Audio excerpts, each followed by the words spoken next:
Welcome to Whispers of History, where time slows down and the past drifts in like sea mist at twilight.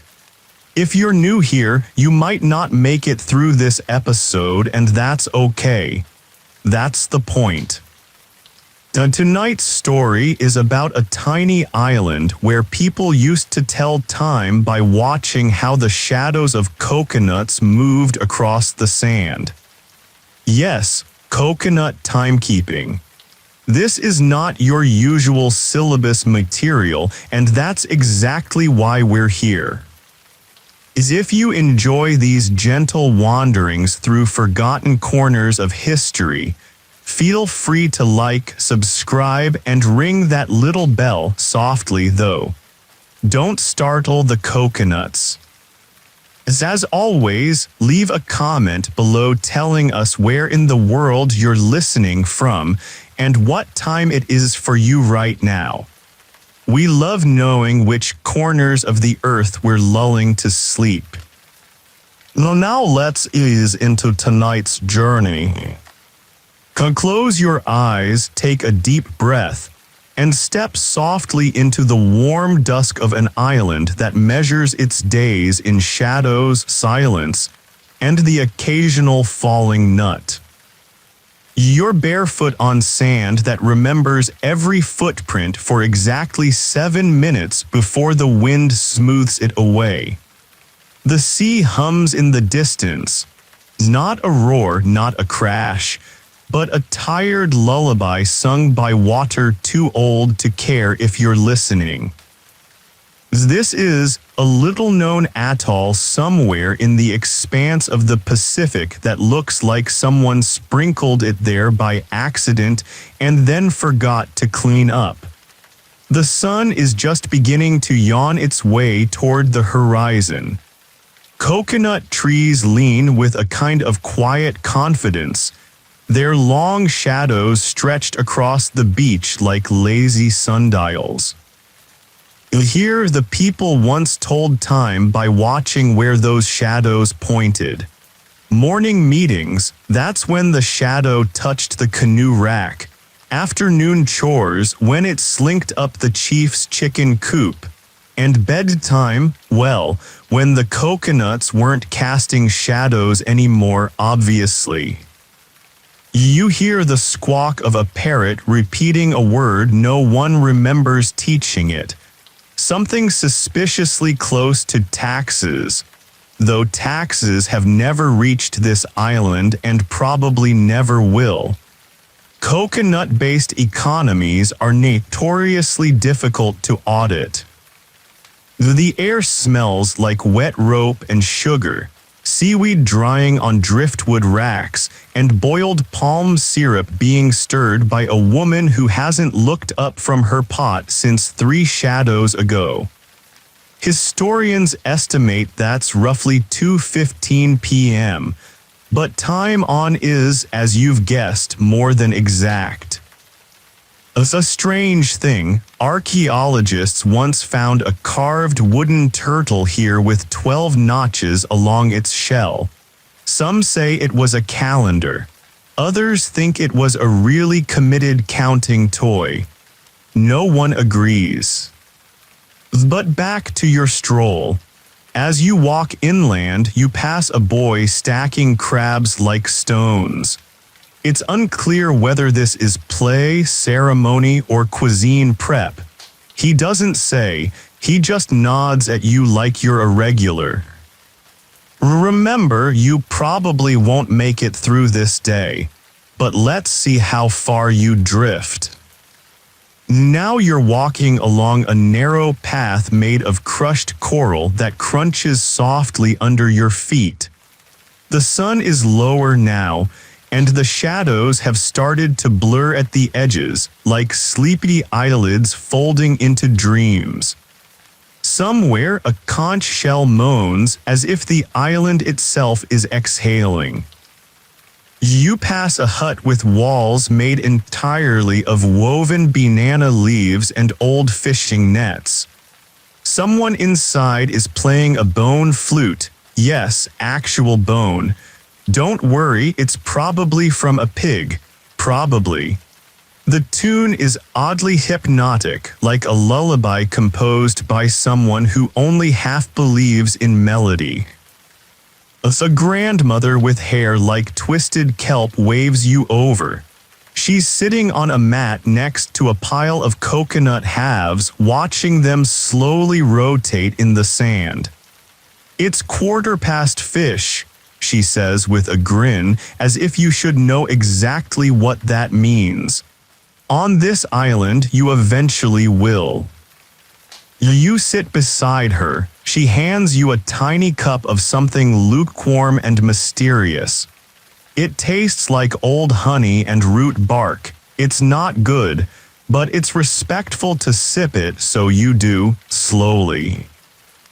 She points to a nearby rock with scratches etched into it. "That one marks the big wave," she murmurs.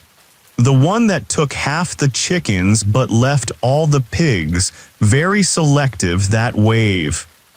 Scholars still debate whether this event was mythologized or actually documented, but the chickens were never seen again. The wind stirs the palms. The leaves rustle like someone rifling through silk scarves in a forgotten closet. A dog jogs past with a fish in its mouth, looking far too proud. No one stops it. In fact, a young man cheers it on. You lie back on the mat for a moment. The sand beneath it is still warm, but not hot, like a perfectly timed cup of tea that's been waiting for you all along. The sun dips lower. The coconut shadows creep toward a wooden drum near the shoreline. Soon someone will beat it 3 times to signal dinner. But you stay right where you are. Because you're not counting time here, you're letting it count you. You're still lying there, half sunken into the mat, your limbs pleasantly limp and your thoughts as slow as the clouds drifting overhead, clouds that seem to know they're not in a hurry. Around you, the evening hum begins. It starts with the low trill of crickets, then layers in a frog or two, and finally a chorus of winged things you can't quite see but suspect are organized. The grandmother has fallen asleep beside you. Her chin rests on her chest, and her hand still holds a coconut shell as though it might wake up too. You stay quiet, not out of courtesy, but because making noise just feels too heavy right now. Even your thoughts have adopted indoor voices. As across the path, someone lights a fire pit and drops in something wrapped in banana leaves. It hisses in protest, releasing the aroma of root vegetables and something faintly fishy. You're not sure what's cooking, but your stomach makes a polite, hopeful noise that sounds like a pigeon trying not to offend. There's a clatter, muffled, soft, and distinctly wooden. It's the game again. That boy from earlier is still stacking crabs, but now they've been replaced with smooth stones dyed with charcoal. The goal apparently is to stack them into shapes that vaguely resemble real things. One is definitely a canoe, another might be a pig, a third, well, let's be generous and call it abstract. You get the sense this game has been played for generations and no one has ever actually won. A historical fact: researchers once noted that the tribe had over 18 different words for wait. There was a wait for storms to pass, a wait for fish to bite, and even a word that meant wait but don't look like you're waiting, which frankly feels useful at family dinners. Over near the shoreline, a woman begins to chant. Her voice is raspy but strong, like coral rubbing against time. She sings a song about the stars, pointing with a stick at a few of them as they emerge. You can't tell if it's astronomy or poetry. On this island, there's not much difference. One child repeats the song after her. Another pretends the stick is a sword, balance. Just before the stars fully claim the sky, a group gathers near the large flat stone they call the. Here, they hold their nightly storytelling ritual, not for entertainment but to keep the memory of time alive. There's no written language only oral maps. Histories encoded in fish jokes and moral lessons about greedy birds. A man with shoulders like tree trunks and a laugh like a waterfall begins tonight's tale.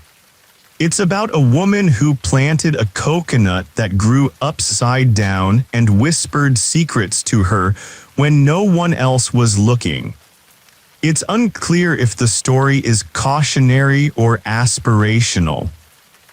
As a scholarly note, anthropologists aren't quite sure whether this upside-down coconut myth is symbolic of rebellion, madness, or a particularly windy season. Opinions vary. As the tale winds on, you glance back at the coconut shadows. They're gone now. Night has made the whole beach equal, and with no more shadows to read, time simply stops.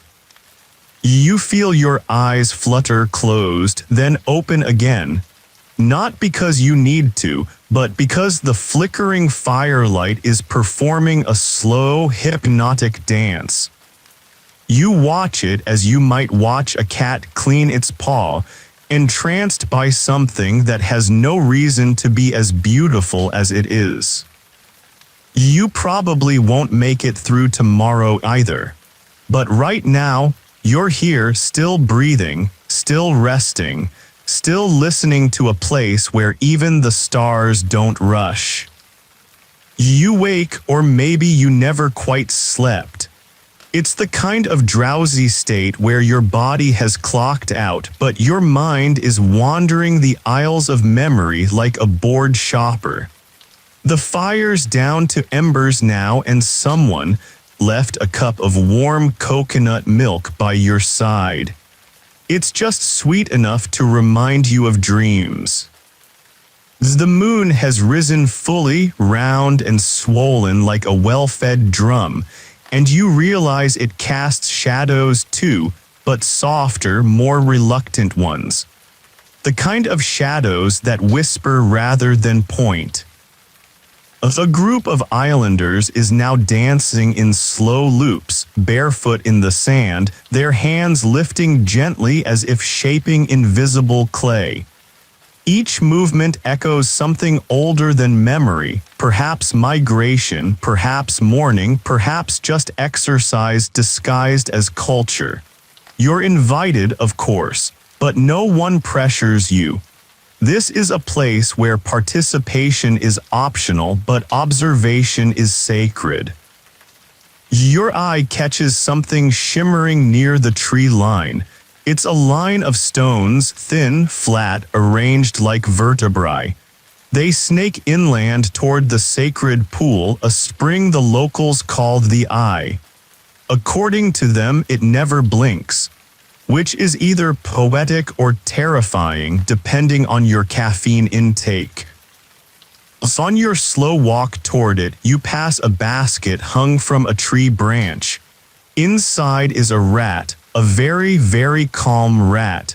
It looks at you like it's seen everything, possibly in multiple languages. No one's guarding it. This is apparently the community rat, a kind of unofficial village elder. He has a name, but no one agrees on what it is. A recorded fact: social structure once revolved around animal omens. Birds decided weddings. Crabs chose feast days. A pig once picked a chief by sitting on his foot during a thunderstorm. You reach the Eye. It's round, still, and utterly clear. The stars reflect so perfectly that for a moment it looks like a hole punched clean through the world. You lean over the edge and see your own face looking back, not quite awake, not quite asleep, caught in the perfect in-between. You hear someone approach. It's the grandmother again, holding a glowing shell in one hand and an eel in the other. She doesn't explain either. She simply says, "Time's thickest in the middle of the night." You believe her. Mostly because it would take too much energy not to. There's something gentle about the way time slips here. It doesn't scold. It doesn't chime.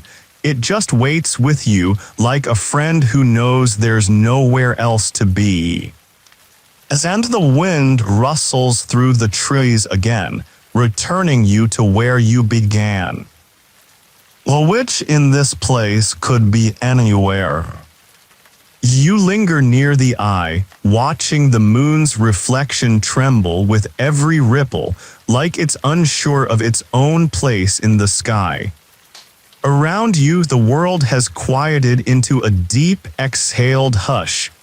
The kind of stillness that makes you hear your own heartbeat, your own blinking, even the faint creak of your thoughts shifting in your head.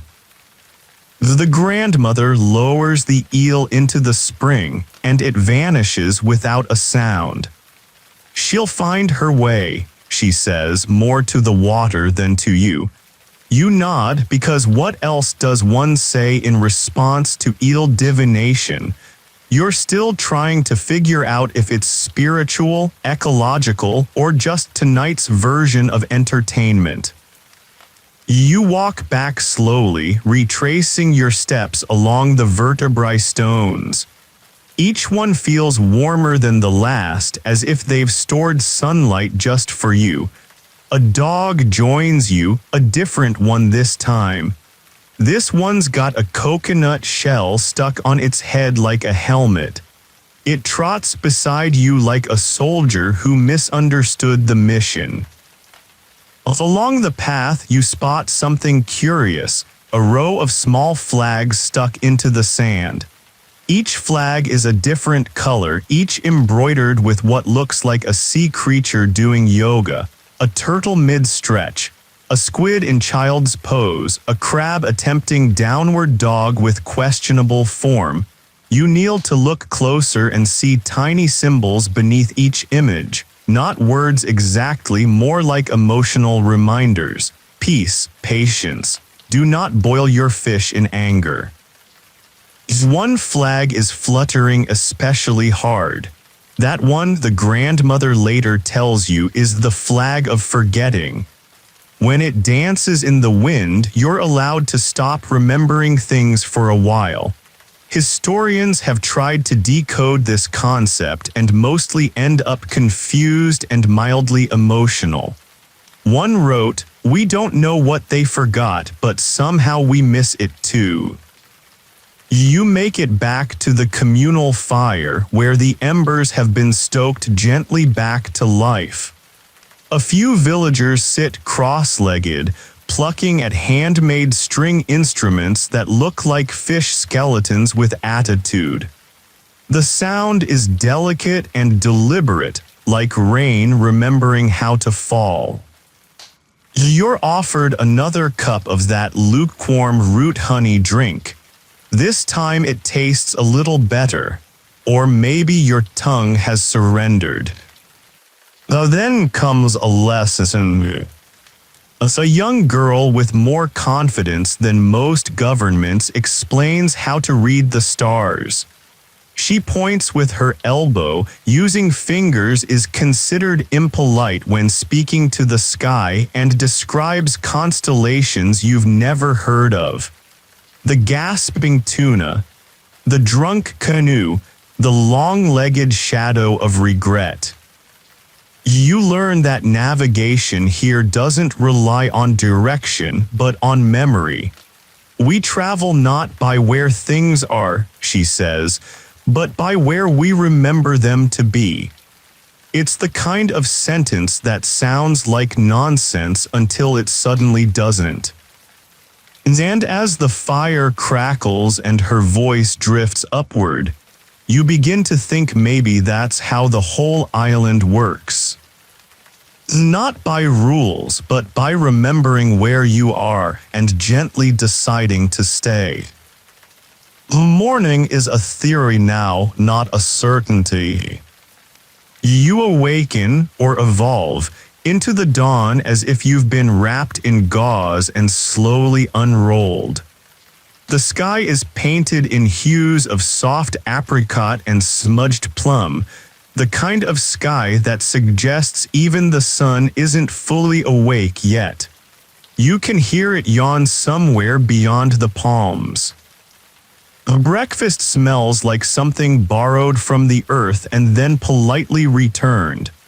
You follow the scent to the edge of the main clearing, where villagers gather around steaming bundles of wrapped leaves. Inside is a mixture of crushed yam, toasted coconut, and something they call sky salt collected from sea mist trapped in hanging cloth.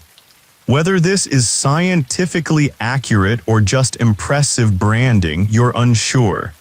But it tastes like clouds with opinions. You sit beside an old man who wears a necklace of polished snail shells. He offers you one, for luck, he says, and to keep the birds from gossiping about you. You accept it immediately. You've never felt more vulnerable to bird-based rumors. His historical footnote once held a festival called Alo, where the entire tribe would remain silent for one full day to give words a chance to rest. It's unclear if this was spiritual, symbolic, or just a clever way to avoid arguments. Either way, productivity soared and complaints plummeted. Back in the clearing, someone begins sketching figures in the dirt with a dried palm frond, not pictures, schedules. Yes, this is how the community plans its day. No written time, just tasks mapped out in spirals, dots, and metaphorical shapes. There's a drawing of a fish with legs beside a bundle of coconuts. You're told it means gather food before it walks away. You're invited to help with the daily leaf weaving. It's not mandatory, but the village philosophy is simple. If you sit long enough, someone will hand you something useful to do, so you take the palm strips and begin. The texture is oddly soothing. Each fold feels like aligning your thoughts into place, one over the other, tight but not rushed. Nearby, someone recounts the story of a woman who once weaved a mat so wide it took the entire beach to stretch it out. It was never used. Too large to sit on, too holy to sell. So it became a boundary line for time. When the sun touched its edge, it was time to rest.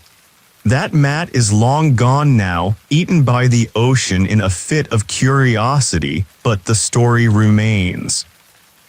And that's what matters here.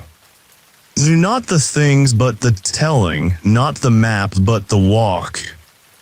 A breeze picks up, soft and inquisitive. It smells faintly of rain, though the sky disagrees. The villagers pause, noses tilted upward, and murmur a few phrases to the clouds. You ask what they're saying. "Well, we're just letting the weather know we've noticed it," someone says. "So it behaves." Well, you sit a little after that. Not out of fear, out of respect. Because in a place where time is told by coconuts and your luck depends on snails, even the clouds deserve manners. The day begins in earnest, if that's the right word for an island that measures productivity in tides and shadows.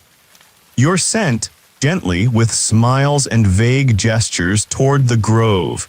Today's task, helping collect the coconuts that have dropped since the last drum hour, which you now understand is not an actual hour but rather the interval between two beats of the big village drum.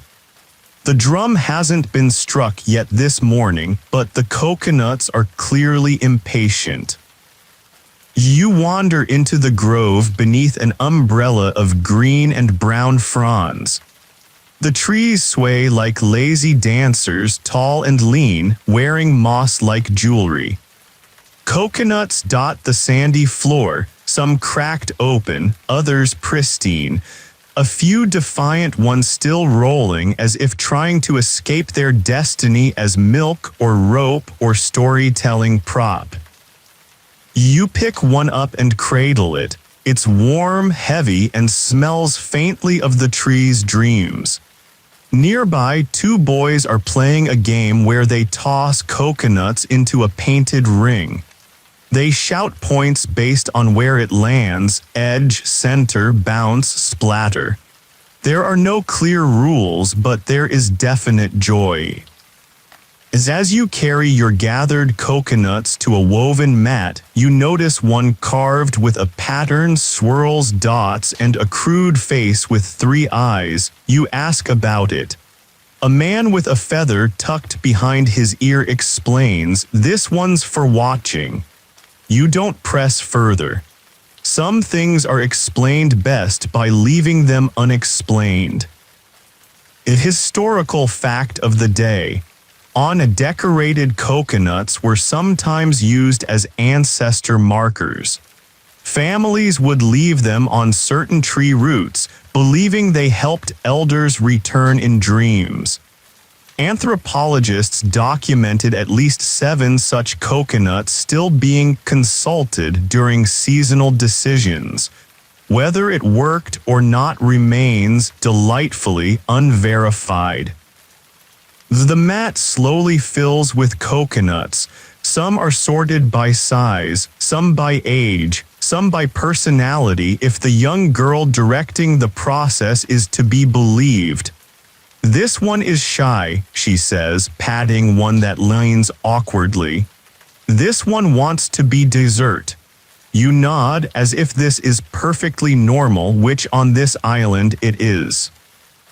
You take a short break under a mango tree that's not technically part of the village diet due to a past disagreement with a now extinct parrot. You're told the parrot used to scream profanities. No one knows where it learned them, and mangoes have been suspiciously silent ever since. A scholar once proposed that taboos were actually a form of historical record. Foods, animals, even weather patterns could be exiled from cultural rituals as a way of remembering strange or catastrophic events. Whether this theory is true or just wishful thinking from an underfunded academic, no one knows. But you can't deny the mango tree does look a little guilty. As the sun climbs higher, the shadows shorten. The tree lines draw, the breeze turns from a sigh to a whisper. That's when the drum beats 3 slow thumps that feel like a heart remembering its job.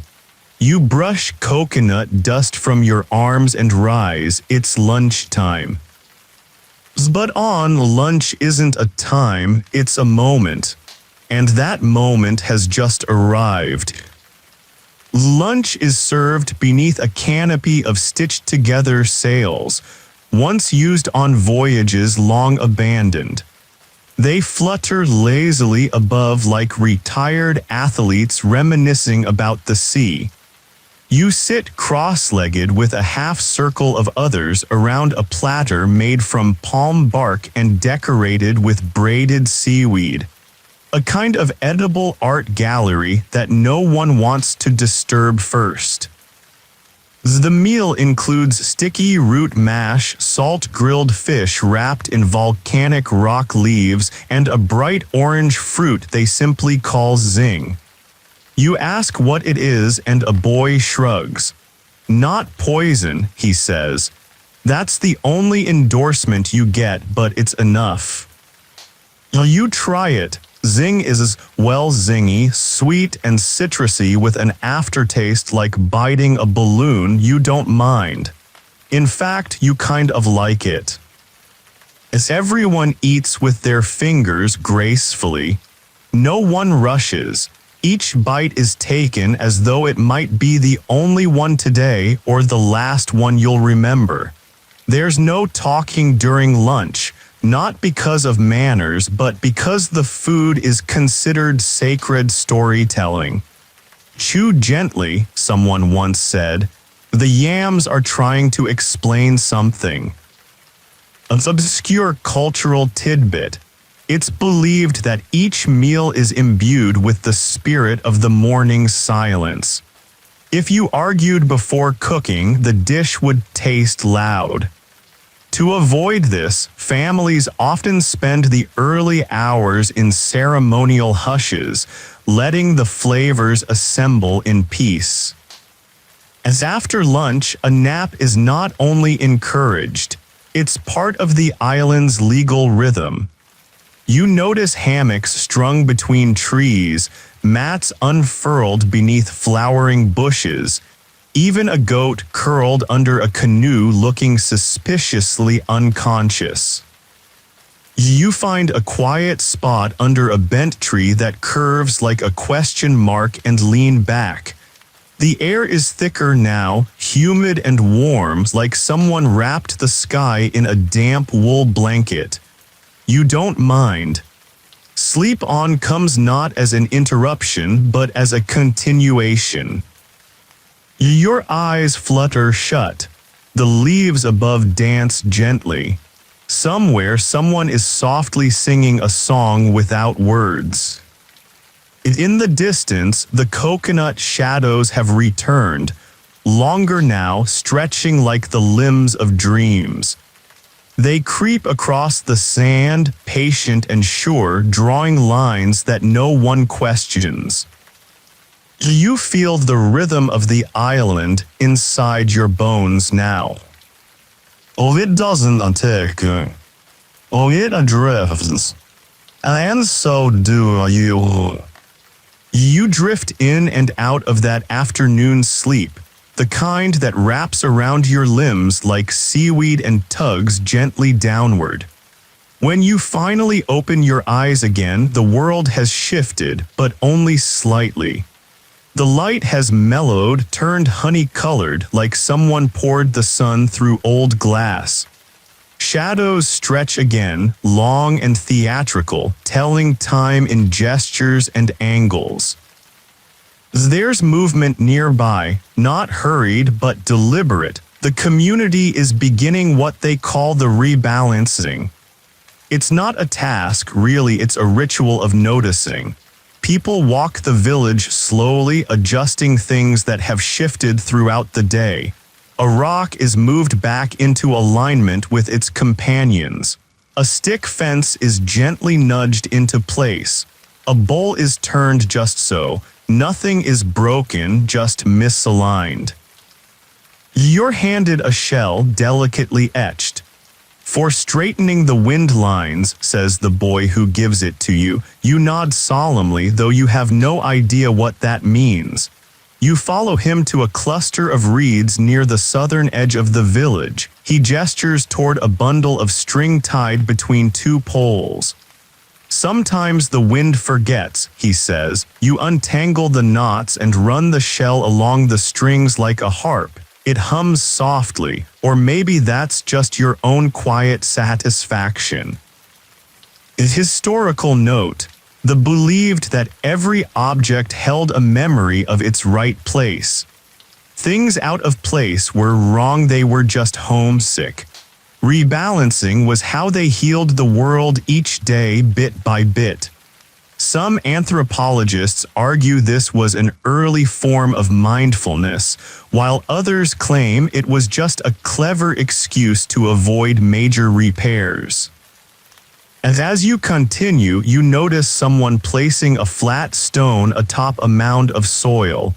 Rain seat, she explains, for when the sky needs somewhere to rest. You nod again, of course. Back near the grove, someone's polishing a paddle not for use, but because it once belonged to the grandfather of a fisherman who dreamed of whales that could speak. You have to honor the tool, he says, even when it's retired. He hums while he works, and you realize it's the same tune the grandmother sang by the eye. A melody woven through the day like thread in a mat. The village feels tuned now like an instrument after a long concert. There's a balance to it, a soft returning. You join a group making small offerings at the shoreline, bits of fruit, shell fragments, a tiny basket filled with sand and a single feather. These aren't offerings to a god exactly, they're acknowledgments. A way of saying, we see you, thank you for not flooding us today, please continue. You whisper your own thanks and place a stone on the pile. Not because you believe it'll change anything, but because it feels right to say thank you even if no one is listening, especially then. Evening returns in a robe of lavender and bronze, draping itself across the sky with theatrical flair. The villagers gather at the circle of echoes, a ring of stones that hum under bare feet, or at least everyone insists they do. You step inside the circle and feel maybe not a hum but a kind of hush. A deliberate quiet, like the air has pressed pause. Here they share dreams. Not the sleepy kind, but the ones that arrive at midday or while you're shelling nuts or repairing a roof. Future whispers, they call them. One woman describes seeing a giant bird made of woven sails flying over the ocean. Another mentions a village underground lit by glowworms where no one ever forgets your name. As a child whispers that he dreamed of a coconut with teeth. Everyone applauds politely, though someone discreetly moves the coconut basket a little farther away. There's no judgment here. Dreams are treated like weather, interesting, changeable, and rarely personal. A historical moment. In early contact records, the island's elders insisted that dreams were part of the village's governance. New customs were often inspired by repeated dream themes. One year, multiple villagers dreamed of losing their shadows, and for 6 months everyone wore black paint on their feet. No one quite remembers why, but apparently the crabs were very confused. You listen as more stories flow around you. Some are hopeful, others strange, a few sad in the soft, private way that sadness can be on an island. A man talks about dreaming of his father's canoe floating perfectly upright in the middle of the village square. It meant nothing, he says, but I smiled for a full day after. As night deepens, the circle quiets. People begin humming, a low, layered sound that rises gently and folds into itself. You feel it inside your ribs, like your bones are remembering their own lullaby. Someone presses a smooth stone into your hand. For holding what you don't have words for, they say, you squeeze it gently and slip it into your pocket. The stars begin to crowd the sky again, more eager than last night. The air cools and the palms settle into stillness. The fire is lit, not the cooking one, but the storytelling one made of driftwood and cinnamon bark. It burns pale blue for a moment, then shifts into gold. You sit close. Not just for warmth, but because whatever comes next feels like it's meant to be heard. And remembered. You sit near the storytelling fire, its light licking the faces around you in slow golden waves. The logs crackle softly, and every now and then a pop sends a spark flying upward just far enough to startle the air but not the people. They don't flinch. Uneven fire has a rhythm, and it's trusted not to get carried away. A hush falls naturally the way night does. No one asks for it, it just arrives. Then from the edge of the circle, the oldest man stands. He's hunched, yes, but in that proud, architectural way some old things are. Like a tree that bent in a storm and decided to stay that way. He leans on a staff made from a whale's rib, carved with spirals that look like both wind and water. His voice comes out dry like sandalwood and thyme. He begins. This is the story of the two moons, he says, and the children inch closer, wide-eyed. There used to be two moons above the island, one for waking, one for dreaming. But the moons began to argue, one too bright, the other too silent. So they decided to play a game to settle their rivalry. Whoever made the island sleep the longest would be allowed to stay. The dreaming moon won, of course. Because sleep always lasts longer than the morning thinks it should. The other moon drifted away in shame, and now it hides behind storms, peeking out only when it wants a second chance. That's why cloudy nights feel heavier, the old man finishes.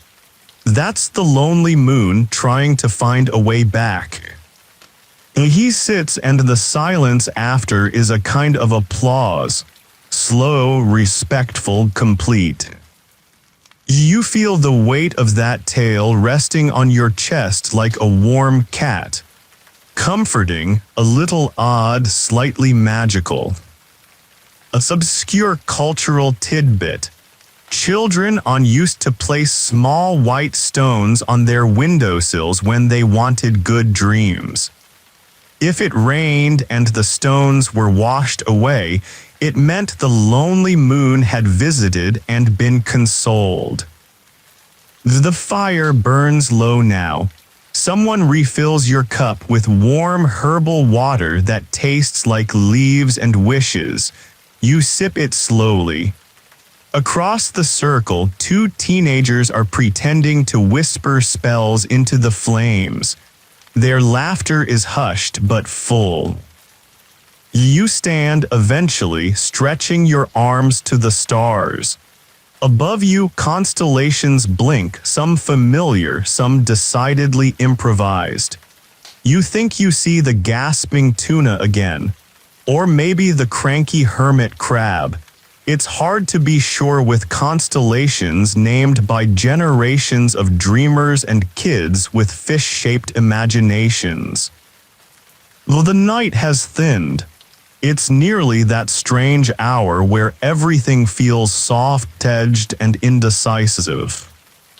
The village begins to peel off, one yawn at a time. The fire sighs, and you wander towards sleep once more. Your bed tonight is a woven mat beneath a star-scattered ceiling, your pillow a roll of seagrass that smells faintly of salt and citrus. A shell chimes in the breeze just above your head, tied to a piece of fishing twine. It turns slowly, like it's looking for the right note to play. You lie on your back, staring up through the swaying palms, letting your breath fall into step with the rustling rhythm above. Every now and then, a coconut creaks. Not in threat, more like it's telling a very slow joke to itself and forgetting the punchline. The night air is cool now, not cold, the kind of cool that makes your body sink deeper into the mat with relief. Somewhere, a soft song drifts over from the elder's hut, a lullaby with no words, just vowels and wind. It sounds like something a boat might hum to the sea while waiting to be found. And then the island begins its night count. You hadn't heard of this before, no one mentioned it directly, but you notice it now. A quiet drumbeat, just one, then silence. Then far off a bamboo chimes. Then a conch horn. Each sound spaced apart by minutes, maybe more, as if the village is keeping time not for action but for stillness. A way of saying, we're still here, we're still quiet, we're still whole. The night count shifts each evening, never exactly the same. One time you're told it included the cry of a baby goat and someone sneezing in perfect rhythm. Another night it was just a stick dragging softly across stone for 10 minutes. There's no pattern, just presence. You lie there and listen. You hear your own heartbeat sync with it. And it feels like, just maybe, this is how time was always meant to be measured. Not in numbers, not in digital bleeps, but in the spaces between sound, the rhythm of remembering where you are, and the assurance that someone somewhere is listening too. A whisper passes your hut. Sleep as long as the moon allows. You smile into the dark. And sleep answers. You wake before the sun does, not because anything startles you, but because the world is exhaling and you're part of its breath. The sky is a deep indigo and the stars are beginning to blink out one by one, as if embarrassed by how much they've said. You sit up slowly, your mat crackling slightly beneath you, your limbs wrapped in the gentle ache of deep sleep.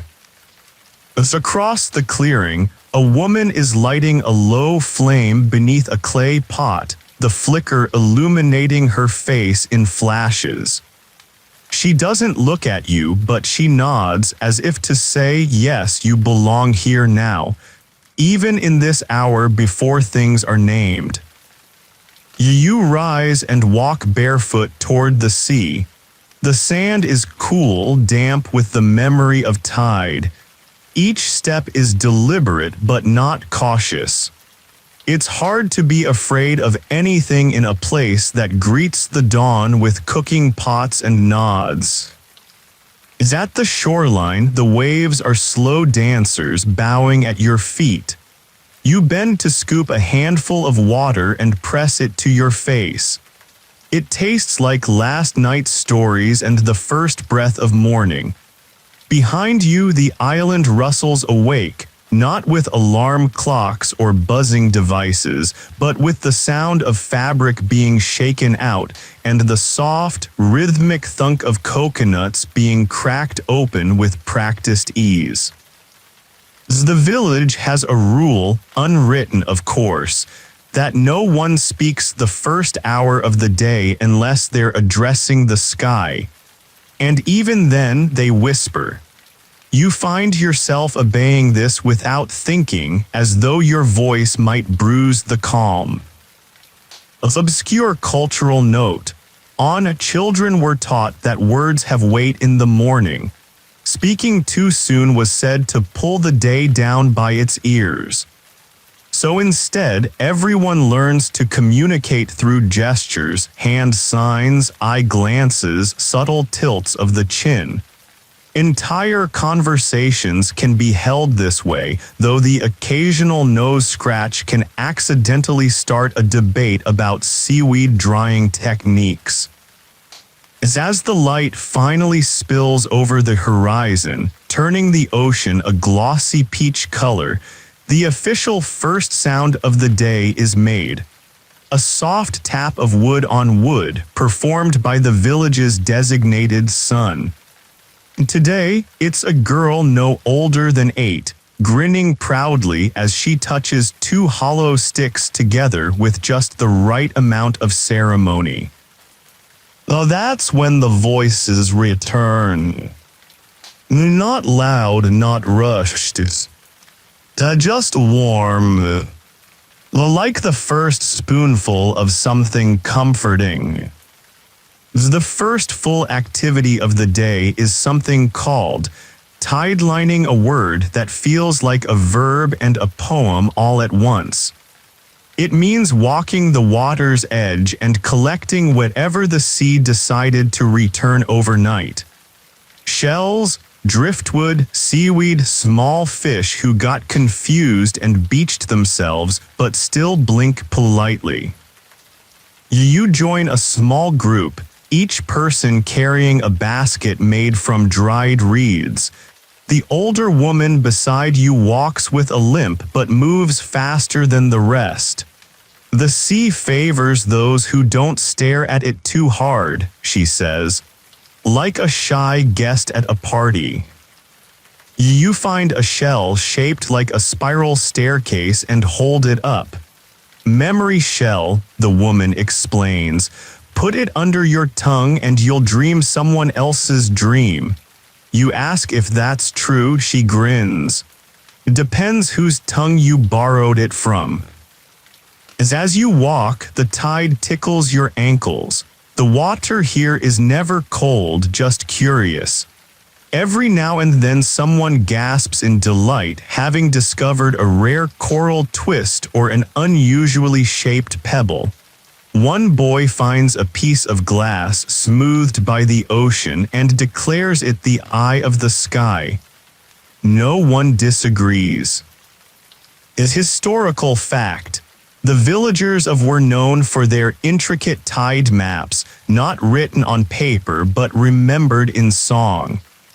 Each verse described what the sea returned during certain moons, and which parts of the beach would bloom with life or grief depending on the current. One researcher described it as a musical calendar written on the back of a wave. A woman nearby begins humming. The rest fall in beside her, and soon the walk becomes a song, not loud or synchronized, but layered like threads braided loosely. You hum along even though you don't know the tune. Somehow your body does. Someone finds a tangled knot of rope, green and brittle. The sea is returning our lies again, a man jokes. It always sends back what we try to throw away. He cuts the rope into pieces and gives everyone a strand. Keep this.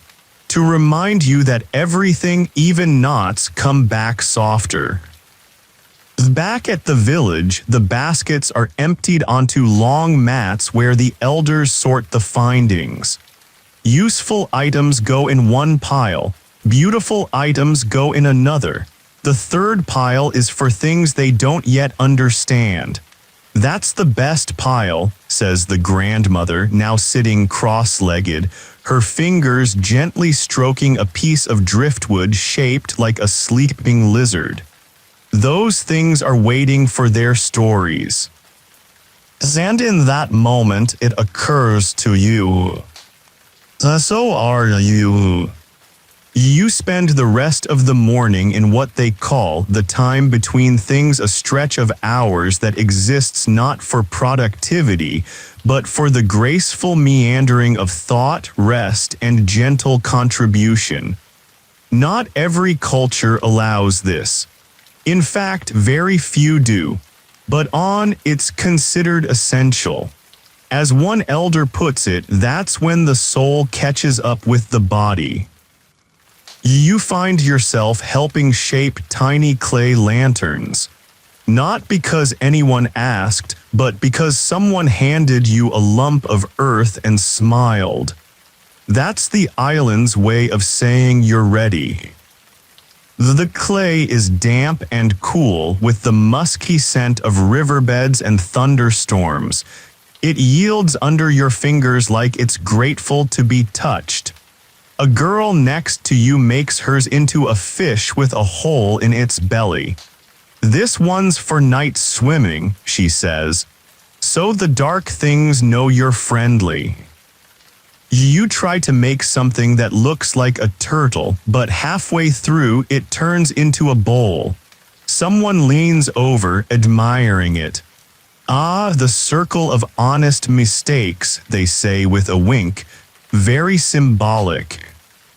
Nearby, a group is carving names into soft wood, not their own names, but the names of days. "We name each one," says a boy no taller than your elbow. "So we remember what kind it was." You walk over to look. There's quiet heavy, smells of rain, found a starfish, and didn't speak until lunch. You ask what today's name will be. The boy considers, probably watched the sky forget it was blue. You can't argue with that. A obscure custom, people didn't mark dates with numbers. They carved or painted names onto rocks, baskets, or lanterns and then passed them on. Time wasn't linear. It was shared. You could hold someone else's grief with coconut bread or wear walked far for forgiveness around your neck. It made history feel like clothing, worn, woven, remembered. Later, you're invited to the circle of weather, a ring of driftwood posts wrapped with dried vines. It's not a forecasting center exactly. It's a place where people go to acknowledge weather. They sit inside the ring and describe what they've noticed, how the clouds taste, how the wind feels behind the knees, which birds have been flying lower than usual. One elder announces, "The sun arrived early but forgot its shoes." Everyone nods like this explains everything. A historical uncertainty. Scholars still debate whether the circle of weather was a spiritual observatory, a gathering, or just a brilliant excuse to sit under trees all afternoon. The consensus? Probably all three. By midday, the scent of roasted tubers and palm syrup drifts lazily through the air, inviting everyone to pause again. The sky is a milky white now, cloud-filtered, calm, undecided. And under that soft, ambiguous sky, someone starts drumming.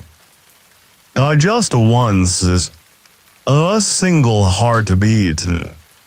Then another, slower. You're not sure what it means this time, but you find your feet moving anyway. The island is calling, and you've learned not to make it wait. The drumming leads you to the low ridge on the island's eastern side, a gentle rise where grass grows in lazy waves, and you can see the ocean stitching itself to the sky in a perfect seam. This is where the community gathers for a ritual so vague in name you assume it could mean anything. And you're not entirely wrong. All begins with sitting, just that, sitting. In the silences, in the comfort, in no particular directions. Then slowly someone stands and raises their arms, not reaching for the sky but greeting it. Their palms face outward. Their spine bends backward just slightly, as if to say, I trust what's above me. Then another person rises, and another. No instructions are given, no rhythm is followed. It's not a performance or a pose or a group exercise. It's simply what the island does at this hour. You rise too. The wind brushes past your shoulders. You stretch not because you're told to, but because the air invites it. Your back arches. Your chest expands. Your hands lift as if to meet a version of you floating just a few feet above. So someone begins humming. The hum turns into a tune that sounds suspiciously like the tide, and the wind made a pact to compose music in secret. Others join in. The whole gathering becomes a soft, undulating field of breath and sound and movement. And then nothing. Stillness. Even the birds stop. And in that stillness you feel it, the hum of belonging, not to a place or a people but to the moment, this exact now, this stretch of sky, this ache in your arms, this air in your lungs. An obscure belief. On it said that if the island stops stretching, the horizon will fold inward. Not catastrophically, just inconveniently. Boats would sail in circles, trees would grow back into themselves. Time would turn to salt and scatter. Also they stretch. So the world stays open. You sit again, breath slowed, body settled. The sun is beginning its long slope toward the west. Shadows stretch thin and pointed now, like fingers remembering something. So someone offers you a woven band, palm thread dyed with berry ink. To keep the horizon wide, they say, you tie it on. And you feel quietly, without urgency, that you've grown a little wider too. Not taller. Just more open. You head back slowly, following the shadows home. As the ridge falls behind you, the grass brushing softly against your ankles, you notice the village has begun to change again, not abruptly, but in that quiet way the tide shifts without permission. People have emerged from hammocks and leaf shelters. Fires are being relit. The day is winding down but not ending. On there is no such thing as done. Only paused gently until the next rhythm arrives. You pass the community kiln where the clay lanterns from earlier are now hardening. Thin trails of smoke rise from the mud dome. The air smells of earth and fire and faint sweetness, like someone roasting memories in syrup. Your bowl, which began as a turtle, now sits proudly among the others. A child passes by, touches its rim, and nods like it's passed inspection. In the center of the village, a group is preparing for something called tail weaving. You're handed a leaf bundle and guided to a circle made of driftwood benches. Some people carry instruments, flutes, drums, a curious thing made from shells strung on twisted wire that rattles when spun. You're invited to sit, not to watch, to become part of it. Tail weaving, it turns out, is not storytelling about the past, it's storytelling with it. A speaker begins, but only with a sentence. There was a shadow that walked without a body. Then they pause.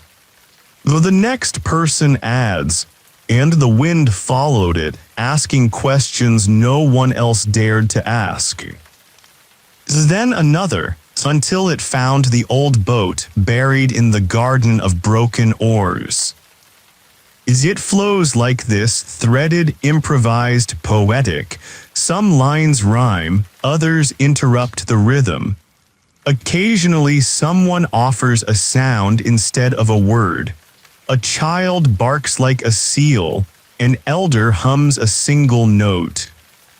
No one laughs to mock, they only laugh when the story laughs with them. You're motioned to speak next. You panic for a breath. Then say, and the boat remembered how to float, even without the sea beneath it. The group nods, a good line, it's absorbed into the fabric. The tale continues. A historical curiosity. Anthropologists once recorded dozens of these tale-weaving sessions and noticed that no two ever followed the same format. One featured only colors. Another was entirely in hand gestures. The conclusion doesn't preserve its history in stone, but in the willingness of people to carry it together moment by moment. You listen as the story meanders. There's no ending, only a fade. When it's over, the oldest woman claps once, not loud, just enough. Good, she says, now let's eat. The dinner on the island is always shared, always slow, and never scheduled. It happens when enough people are hungry and someone's already stirring something.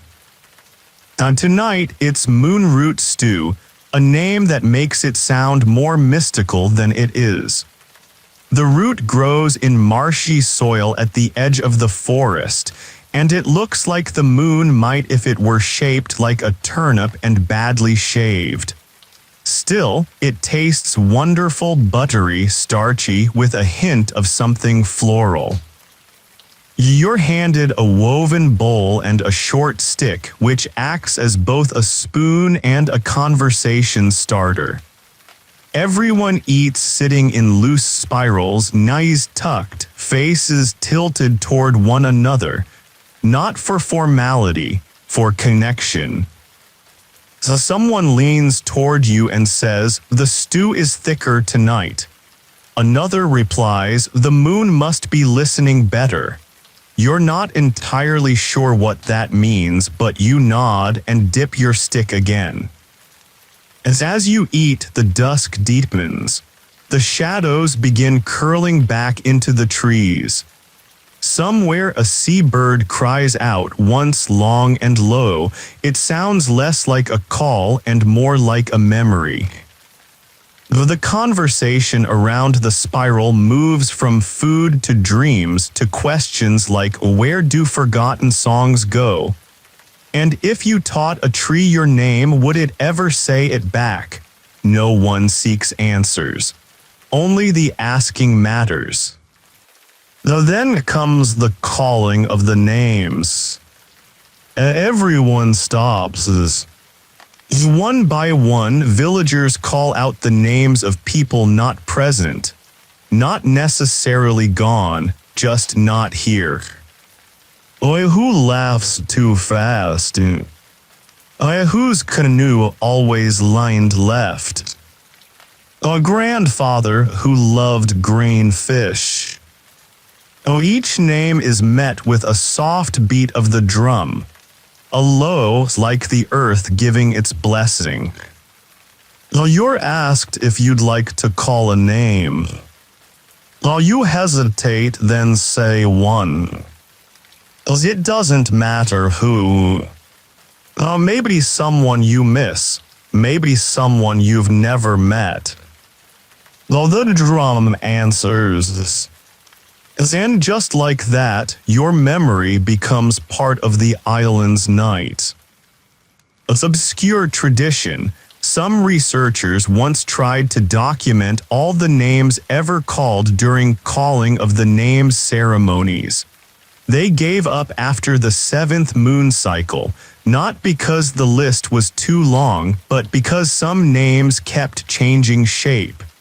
The island remembers who it needs, one villager explained. Not always what they were called. The dinner ends not with a final bite, but with the sound of the fire hissing into itself. People stretch, sigh, and begin moving toward their sleep places again. And as you lie down once more under the night sky, belly warm, heart quiet, you feel the truth of what you've been told. A long time doesn't pass. It hums. The night deepens, not in darkness but in texture. It's not black, not even blue, it's something thicker than color, something that feels like velvet dipped in memory.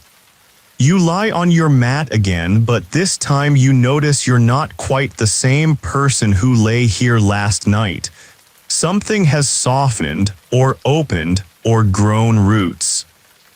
As above you, the stars blink patiently. Not urgently, they've seen more than you, they're happy to wait. So somewhere beyond the palms, the night counter begins again. A bamboo chime, a distant drum beat, the soft hush of someone dragging a branch through sand.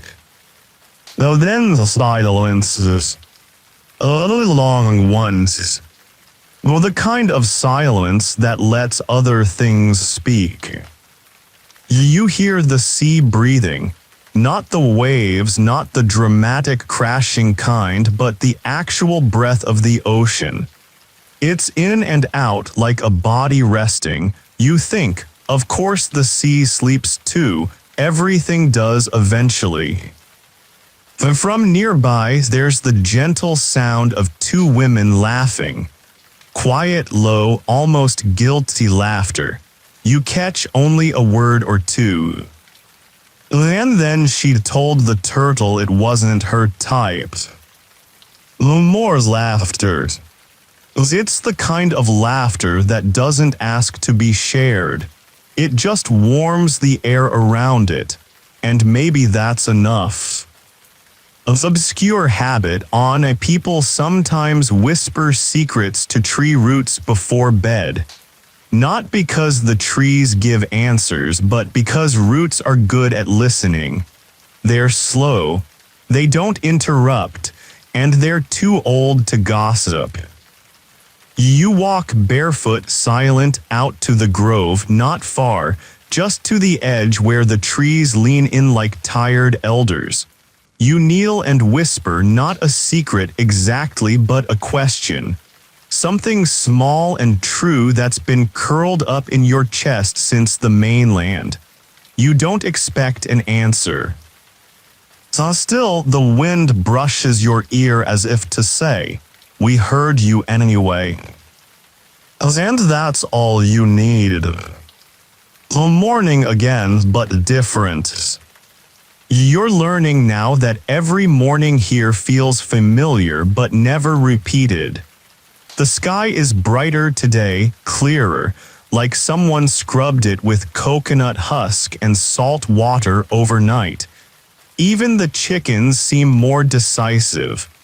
One struts past your sleeping mat with the energy of a creature who believes deeply in breakfast. The village is already moving, quietly, gently, but definitely awake. People are gathered near the canoe racks. Today, they're planning a still voyage. This isn't a fishing trip, not a journey, not even travel, really. A still voyage means paddling out into the lagoon, anchoring the boat, and then doing nothing, just floating. Well, you're invited. And of course, you say yes. You help carry the canoe, a wide, shallow thing painted in faded spirals. It smells like wet wood and sun. 5 of you climb in, pushing off gently from shore. The paddles barely disturb the water. The lagoon accepts you like a bowl welcoming its own reflection. While you drift, For what feels like forever. No one speaks. Eventually, one woman raises a hand and points. Look. A jellyfish, pale as breath, pulses beneath the surface. Not fast, not afraid, just existing. Everyone watches. No one photographs. On memory is the only souvenir allowed. A historical note, the still voyage was practiced weekly as a method of spirit straightening. If someone was troubled, tired, or restless, they were sent out to sea not to be alone but to be still with others. Sometimes they'd return with answers, sometimes just a tan. Either outcome was accepted. You lie back in the canoe. The sun warms your eyelids. You hear the soft lapping of the water against the hull. A boy hums quietly something tuneless and perfect. And in that moment, you understand the island's great truth. Time is not a line. It's a lagoon. Still, deep. And always ready to hold you if you stop paddling. The canoe drifts. Time folds itself neatly into the rhythm of the water, and you stop asking questions like how long have we been here, or when will we go back. Those are land thoughts. You are sea thoughts now. A breeze moves across the lagoon like a whisper from something older than the island.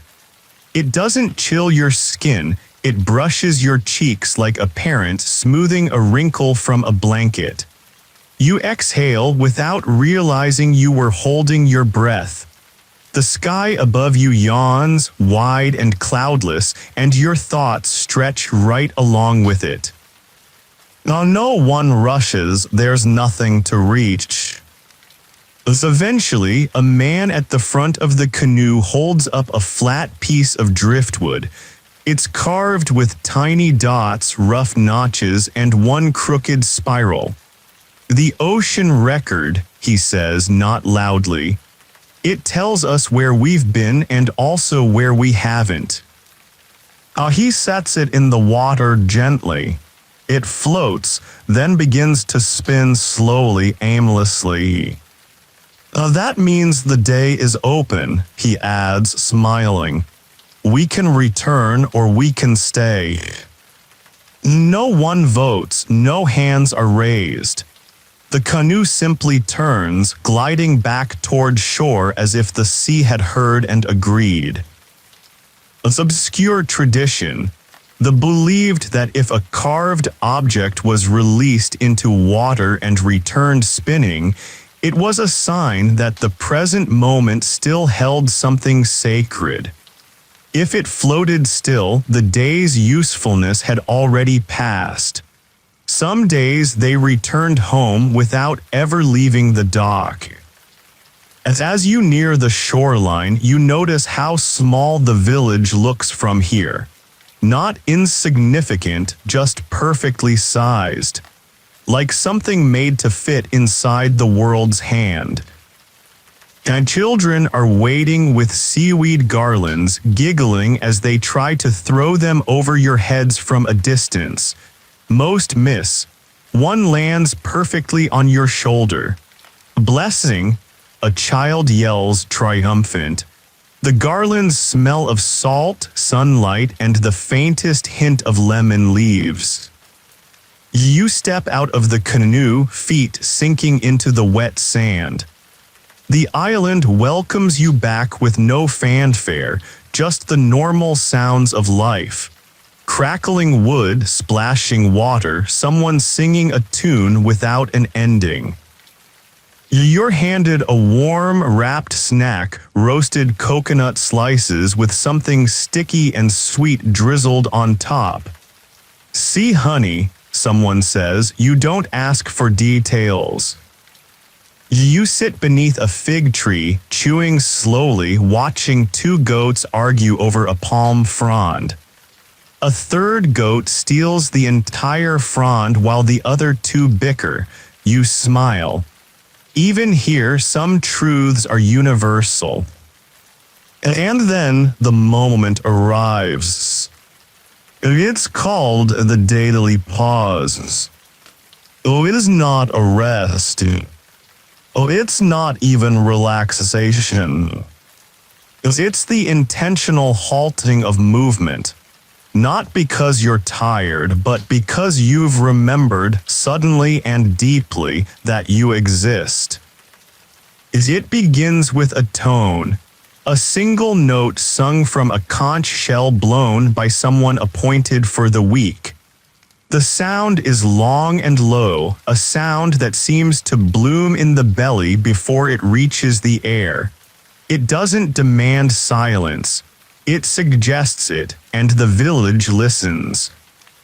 And everything stops, conversations freeze mid-sentence. Movements finish and settle, even the fire seems to quiet down. While you sit with your back to the fig tree, staring out toward the sea. No one speaks during, and not even the birds, it seems. The trees, too, stop rustling. Whether it's nature or coincidence doesn't matter. What matters is how it feels. It feels like being held in a bowl of golden stillness. Oh, it lasts exactly as long as it needs to. Someone somewhere simply stands when it's time and the world resumes. A woman beside you whispers only after it ends. Every is a doorway, not all of us walk through. She offers you a folded square of bark cloth with a charcoal drawing on it. A spiral, enclosed within a ring of dots. Oh, you've done well, she says. You've learned the silence. Oh, you don't know what to say. You bow your head instead. Historical curiosity. The bark cloth spiral is one of the only enduring symbols found across the entire archipelago. It's not exclusive to, other islands have it too, though the meanings differ. Some say it represents migration. Others say it's a memory trap designed to hold a single moment forever. Still others believe it's simply a picture of time when it's not being watched. You tuck the cloth into your pouch and walk back to your mat slowly, with a new kind of awareness. Everything looks the same, but now it feels arranged. The palm trees lean like punctuation marks in a sentence you understand. The wind plays across your shoulders like a lullaby humming its final line. And above it all, the sky stretches again, wide, unbothered, and impossibly blue. This is the kind of blue you didn't think the world had any more. The afternoon carries on like a boat in no hurry. You lie back on your mat under a canopy of leaves, tracing patterns in the sky with your eyes. The clouds here don't rush.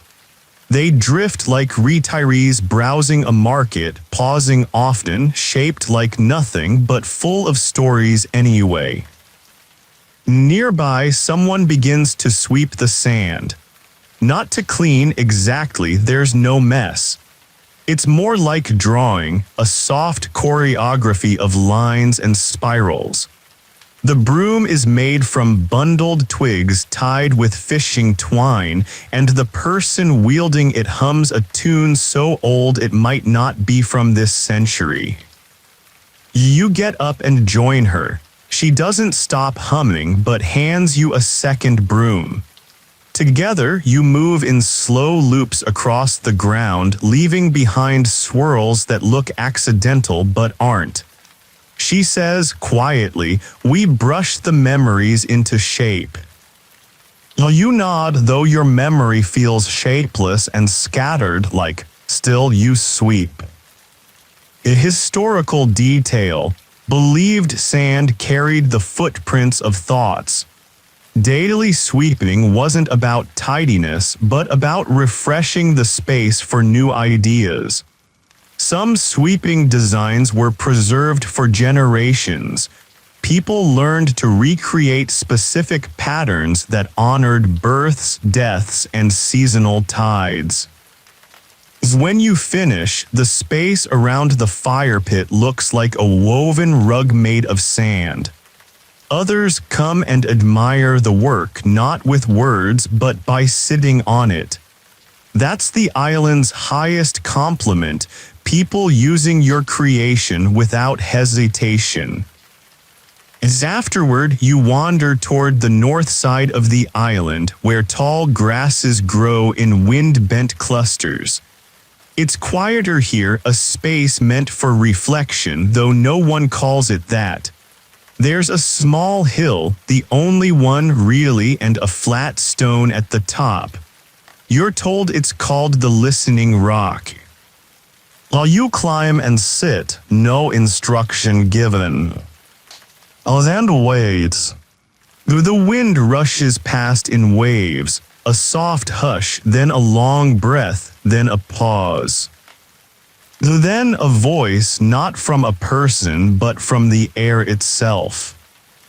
Not words exactly, just a sensation that something has heard you even if you haven't spoken yet. You stay there for a long while, letting your thoughts walk around without shoes. Some are small and tired, some are loud and clumsy, some just want to rest. You let them all stay. A obscure island habit. When someone felt uncertain, they'd climb to the listening rock and recite their doubts to the sky. But only while holding a small stone in one hand. When they were done, they'd bury the stone under grass and walk away lighter. Not because the answers came, but because they knew where to leave the weight. You pick up a small stone, it fits in your palm like it was made for it. You whisper something to it, just a few words, a question, a wish, maybe an apology, you don't know what you expect. Then you press the stone into the earth, stand up, and walk back down the hill without turning around. You don't need to check if it worked. You already feel it did. The evening unfolds like a quiet hand openings. You return to the heart of the village, where someone has set out bowls of cool water infused with leaves and lime rind. Everyone dips their fingers in before sitting to eat. To wash the day from our skin, someone says, not the good parts, just the dust. The dinner tonight is more communal than usual. A single long mat rolled out across the fire circle, lined with wooden bowls, palm platters, and woven trays. At the center is a large baked root wrapped in banana leaves, split open and filled with stewed greens, coconut mash, and tiny red peppers that sparkle like rubies. You're handed a flat spoon carved from turtle bone. Not actual turtle bone, just called that because of its shape. Everything here has a name that half lies and no one minds. The meal is quiet at first. Then a child starts asking questions. Do the turtles dream? Why do we have 5 fingers and not 6? What does the moon taste like? Each question is met with a thoughtful pause and a serious answer. Curiosity is never dismissed. Even the silliest questions are doors. As answer to the moon question, it probably tastes like wind and silver and the first time you ever felt alone. Though that answer earns a round of appreciative nods. A cultural tidbit: children here are encouraged to ask useless questions every evening. It's part game, part ritual, and part reminder that wonder is a form of wisdom. Visitors once called it the island's philosophy hour, but the villagers just call it dinner. As night settles in, a soft bell rings, carved from an old anchor now repurposed and hanging from a fig tree. The bell marks the transition to the slowing. It's not a curfew, just a collective invitation. The torches are lit smokeless, scented with dried citrus peel and sweet resin. They flicker along the pathways, guiding people toward rest or story or whatever else they need. You walk the path slowly. Every footstep feels like punctuation, a soft period at the end of a longer sentence. You pass a young couple painting each other's arms with clay symbols. You pass two old men playing a game with stones and shells. You pass a dog curled inside a fishing net like it's wearing a blanket. And eventually, you pass through the doorway of your hut. Inside, your mat waits. So does the shell chime. And the dark, but not the scary kind. The kind that feels safe enough to fall into without looking. You lie down and you breathe. And in the silence, the island listens back. The hut is quiet but not silent. There's the faint tinkling of the shell chime above your head, whispering to the wind like it's trading secrets. Outside, the torches flicker their last flames into the night. You lie there on your mat, cocooned in calm, staring up at the woven ceiling where firelight dances in loose, lazy loops. The sleep doesn't come all at once. It drapes over you gradually like warm cloth. First your thoughts slow, then your muscles soften, and then your awareness begins to drift, not away but inward like a tide returning to itself. But before sleep truly claims you, there's a final ritual, the night thread. A quiet voice calls from the center of the village. All who are awake may weave the thread.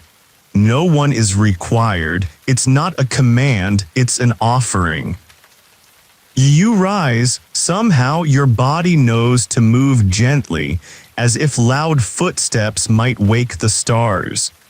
You wrap a shawl around your shoulders and walk barefoot through the torchlight. In the center of the fire circle stands a tall wooden frame strung with a single long line of coconut fiber, thin, golden brown, and swaying in the air like a question. Around it are baskets filled with small tokens: feathers, beads, scraps of cloth, tiny dried flowers, and driftwood chips carved with symbols. Each person steps up and ties something to the thread. No one speaks. The meaning is understood. So the night thread is woven not to hold anything, but to let things go. A regret, a hope, a thought you don't want to carry into sleep. So some tie on a flower, some tie nothing at all, just touch the line and bow. You kneel beside it. You choose a tiny strip of cloth, hand-dyed in a dusky blue. It reminds you of the sea at its quietest. You tie it with care, not tight, not loose, just enough to say, "This was mine and now it belongs to the dark." While you step back, the thread sways slightly, a living line of all the day's soft, unspoken things. Tomorrow, it will be taken down and placed on the shoreline for the tide to carry away. A historical belief. The people of saw the ocean not only as home but as a keeper of burdens. Their practice of offering a thread to the waves dates back longer than any recorded generation. One elder once said, "If the sea loves anything, it's a good secret tied in salt." Now you return to your hut lighter. The night is deeper now. The sky outside your window is so full of stars that it seems to shimmer. One star falls slow and sure, like it has all the time in the world. While you close your eyes, and then sleep finds you not as an escape, but as a friend curling beside you. You dream, but not in pictures. You dream in textures, scents, half-formed thoughts. A blanket that smells of rain, sand between your fingers, the sound of waves spelling your name with vowels only the wind can pronounce. When you wake, it's not because something pulls you out. It's because the day simply opens and you rise with it. The village is quiet still. The sky glows that soft gray just before dawn when the sun is still thinking about rising. You step outside, greeted by the cool kiss of morning air and the last whisper of nighttime wind. There's movement near the grove, a slow, graceful bustle. Today is Circle Day. The Circle Day is one of the few structured events on the island, though no one would use that word. It's a day set aside not for worship or work, but for noticing. Villagers form literal circles throughout the day, around meals, stories, tasks, even nothing at all. You're invited to the first circle near the river's edge. A ring of stones has been cleared, and people sit on mats with bowls of sweet tea made from boiled roots and crushed herbs. The tea is thick, dark, and strangely soothing, like drinking memory. In this circle, no one speaks until their cup is empty. Though the silence is not awkward, it's round, complete. You sip your tea slowly, listening to the wind stir the reeds, the bubbling of the shallow river, the occasional cluck of a hen who has wandered too far from her morning plans. When everyone is finished, the silence ends as naturally as breath. One person smiles and says, "I dreamed of turtles walking in a line, each holding a leaf." Another replies they were looking for their names. So someone else adds, "Did they find them?" She shrugs, nods, quiet laughter. So Circle Day isn't about answers, it's about shape. It's obscure detail. Every village on the island has its own way of observing Circle Day. Some draw circles in the sand and fill them with flower petals. Others trace invisible ones around their homes with fingers dipped in coconut oil. One family was known to walk in a circle around their home 3 times before entering each evening, just to remember that they belonged to something whole. Later in the morning, a group of women forms a circle around a large wooden bowl filled with blue dye. They dip strips of cloth, singing as they work, verses that spiral outward, never repeating. You watch as the cloth darkens, changes, becomes sea-colored. While you're handed a piece, while you dip, and sing. The day unfolds like that, circle after circle. You join one around a flat rock to grind herbs, another to make bracelets from vine and shell, another where people just lie down in the grass and look at the sky. One child announces, "That cloud looks like my uncle when he's lying." As everyone laughs, including the uncle. You spend the day in and out of circles, tracing the edges of shared silence and shared sound. It feels less like an activity and more like calibration, as if your whole self is being slowly returned to its natural shape. And by dusk you're whole again, or closer to it. Well, which on is everything? By the time the sun begins its slow exhale into the horizon, the entire island has softened. The sharp edges of the day are blunted by warm light, and the air has taken on that golden hush that says, "You've done enough. Now just be here." You sit at the edge of the water, where the tide is neither coming nor going. It's simply present like you. Your feet are buried in the warm sand, and behind you, circle day is winding down. The final circle is always the soundless one. No speaking, no instruments, just bodies in stillness. But before that begins, there is the offering. As a small girl approaches you, she's clutching a bundle of dried sea grass tied with a single strip of green bark. She offers it without speaking. You take it with both hands. She nods as if to say, "Now you have something worth giving." You carry it to the sacred palm, a tree unlike the others. Thicker, bent slightly, wrapped in thin cords like ceremonial bandages. At its base is a bowl carved from whale bone filled with dozens of similar bundles, grasses, leaves, feathers, even a spoon once bent into a spiral. You place your bundle inside and feel something leave your chest. Not pain, not tension. Just a sense of unneeded weight that's been waiting for permission to go. Now then the circle forms. No drum calls it, no one instructs. People simply begin moving into a ring barefoot in the sand. You follow, your feet stepping where others have stepped. The ring closes not tightly but with intention.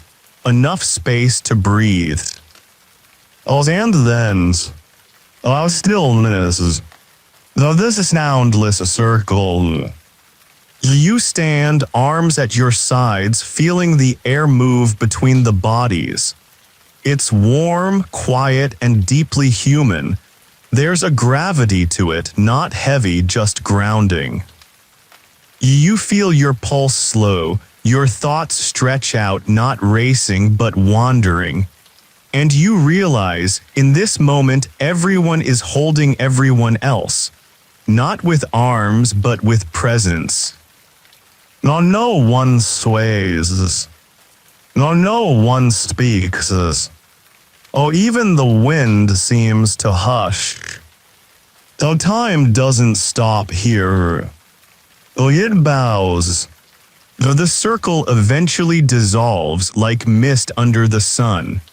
One person steps back, then another. Slowly, organically, until all that remains is the sand, scuffed, marked, and still warm with footprints that will fade by morning. Back at the fire circle, preparations begin for the final story of the day, the sky tale. It's told once per moon cycle, always at dusk, always beneath a clear sky.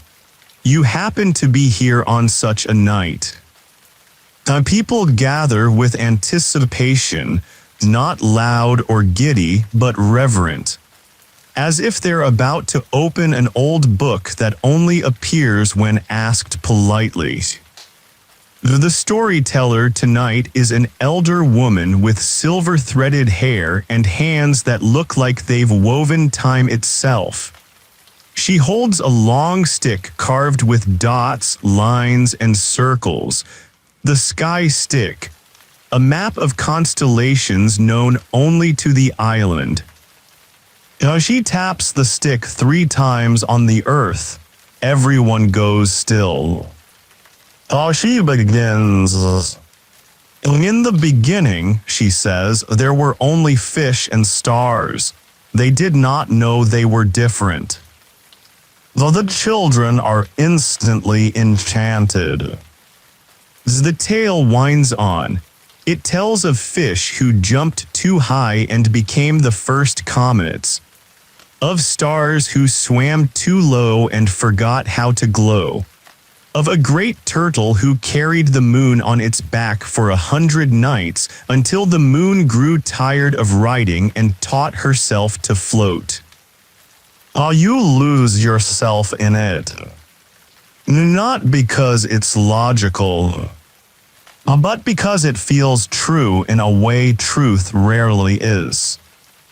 You find yourself leaning forward, then leaning back, then closing your eyes as the images play across your mind. A fish with silver fins dancing across the sky. A jealous wave trying to pull the stars back into the sea. A child who whispers the name of every cloud and is rewarded with wings made of mist. The story ends not with a resolution but with a question. And where do you sit on the water or in the sky? She says nothing more. And neither does anyone else. Because some questions aren't meant to be answered. They're meant to echo. It's obscure island belief. Sky tales are not recorded, repeated, or retold. Each one exists only once, alive in the moment, never spoken again. Some researchers believe this is why no 2 nights on feel the same. The sky, after all, listens closely. The fire is banked. The villagers begin to drift away, murmuring, holding hands, yawning into their palms. You stand slowly. Your mat waits. Your shell chime is already singing. And above, the stars have gathered again, not as decoration, but as company. You walk home under a sky you now understand a little more. You wonder if the fish are still jumping. You sleep deeply, that third kind of sleep, deeper than dreams, deeper than time. The kind that presses no pictures into your mind, only stillness. You don't wake so much as return, blinking gently into the soft morning light as if emerging from beneath a warm ocean. As outside your hut, the world has begun again, carefully, without disturbance. A rooster calls once as if testing his voice. A splash echoes from the nearby shore where someone is rinsing a basket.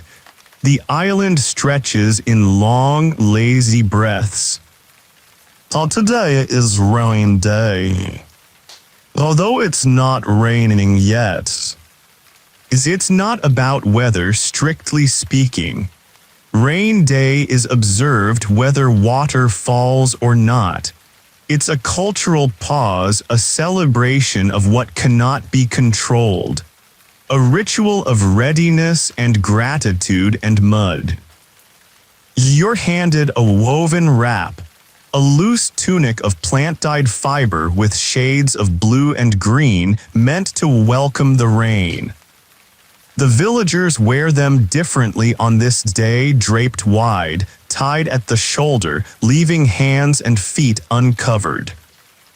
You follow a group toward the highlands, not a mountain but a rise shaded by giant-leaved trees with bark that peels in long, curling ribbons.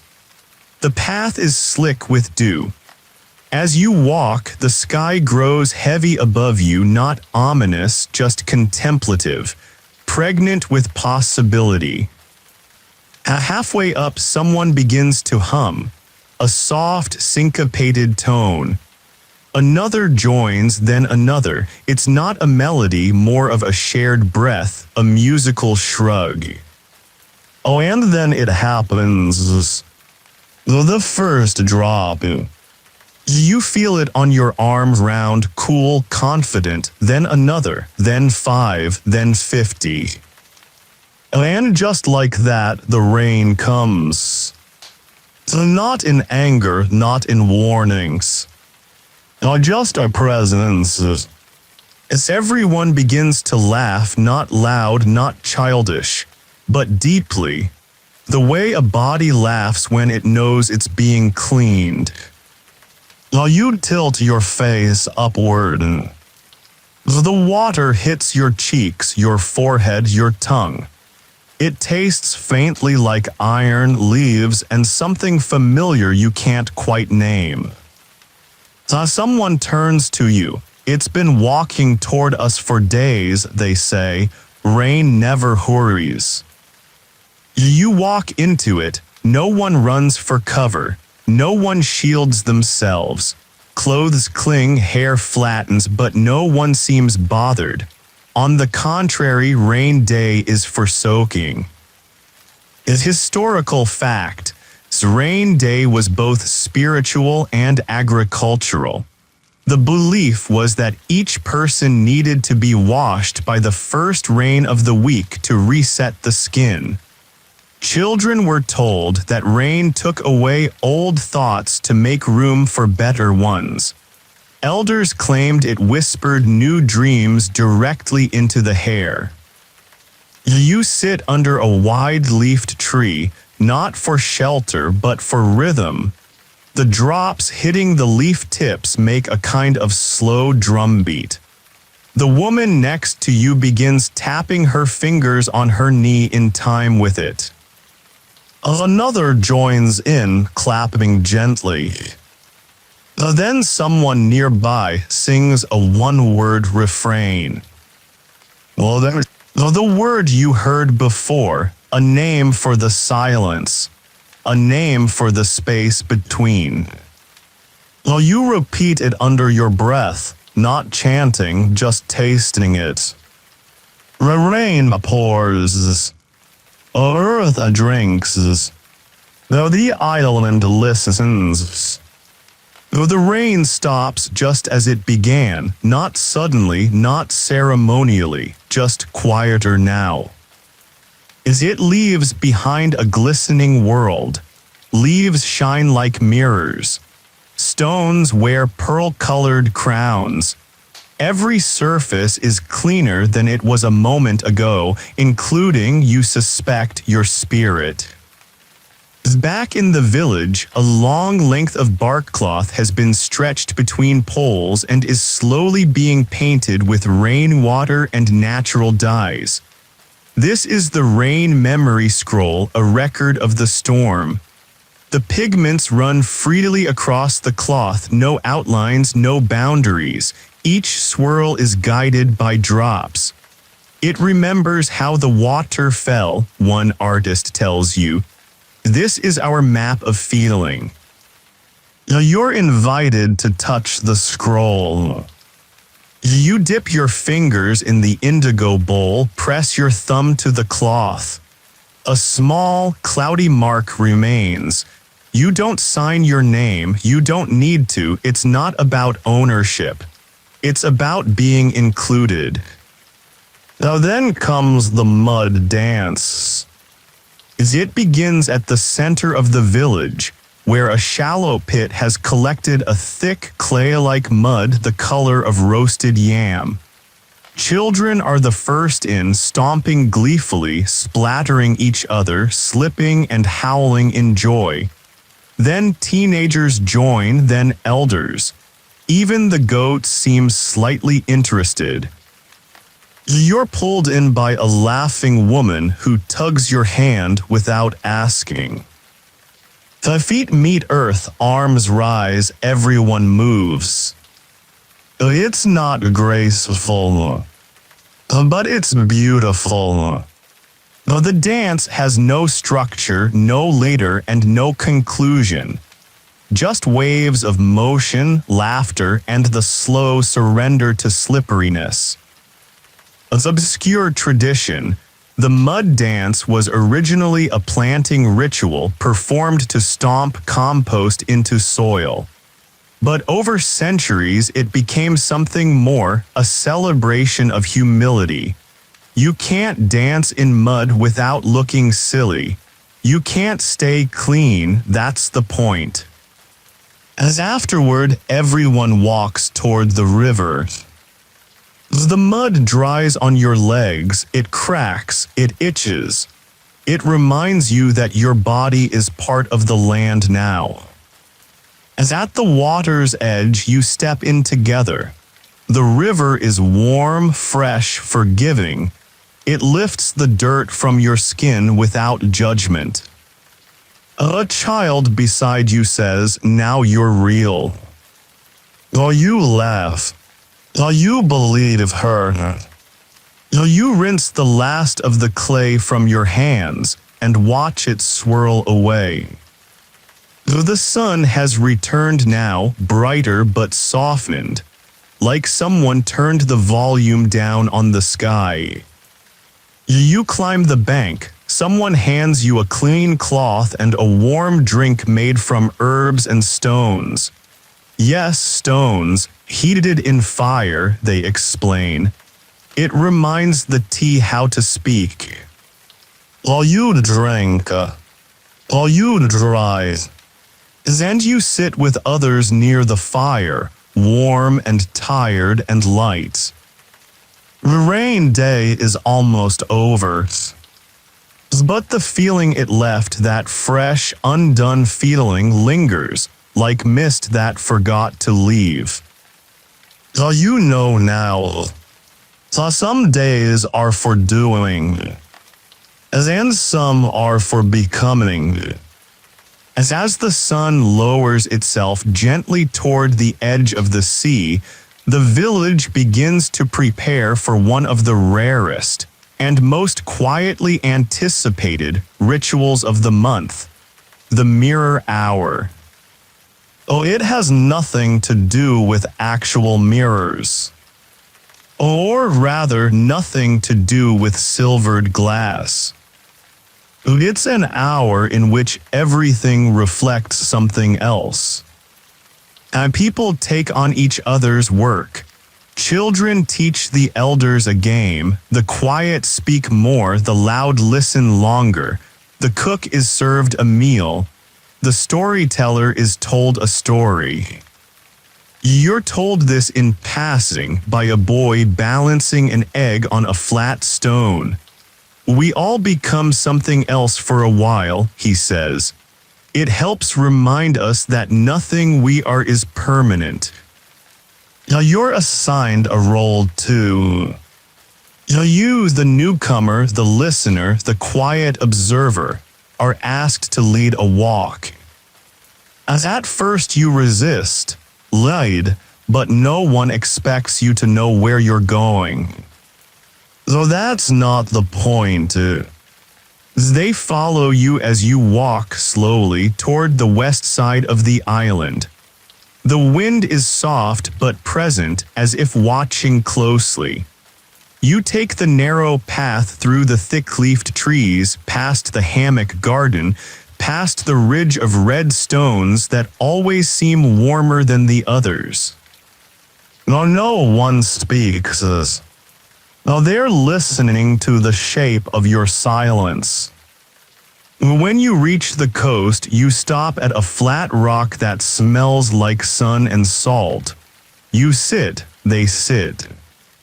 You have nothing planned, but that too is part of mirror hours. So you begin to talk, not loudly, not confidently, but honestly. You speak of something you've been carrying, something that's changed since you arrived. You don't explain it perfectly. You don't have to. The island has taught you that imperfect stories are still whole. When you finish, no one claps, no one corrects. They simply bow their heads. One woman removes her bracelet and places it on a nearby shell.